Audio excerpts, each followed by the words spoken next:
കഴിഞ്ഞ ദിവസം രാത്രി ആഹാരം കഴിച്ചതിനെ തുടർന്നാണ് വെഞ്ചേമ്പ് NGPM HSSൽ നടന്ന D.Ed വിദ്യാർത്ഥികളുടെ സഹവാസ ക്യാമ്പിലുള്ള കുട്ടികൾക്ക് ശാരീരിക ബുദ്ധിമുട്ടുകൾ അനുഭവപ്പെട്ടത്. ശാരീരിക അവശതകൾ അനുഭവപ്പെട്ടതിനെ തുടർന്ന് 13ഓളം വിദ്യാർത്ഥിനികളെയാണ് ആശുപത്രിയിൽ പ്രവേശിപ്പിച്ചത്.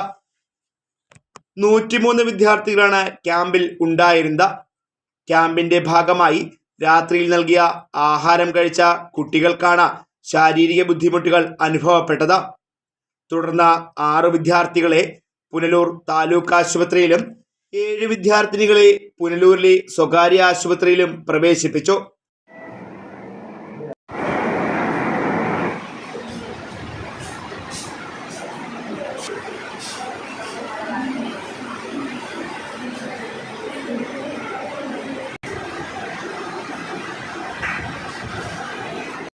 പ്രാഥമിക ശുശ്രൂഷകൾക്ക് ശേഷം കുട്ടികളെ വിട്ടയച്ചു.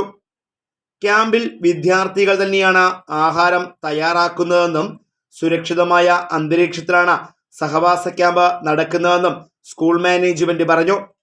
നിലവിൽ വിദ്യാർത്ഥികൾക്ക് ആരോഗ്യ പ്രശ്നങ്ങൾ ഒന്നുമില്ലെന്ന് ആരോഗ്യ വിദഗ്ധരും പറയുന്നു.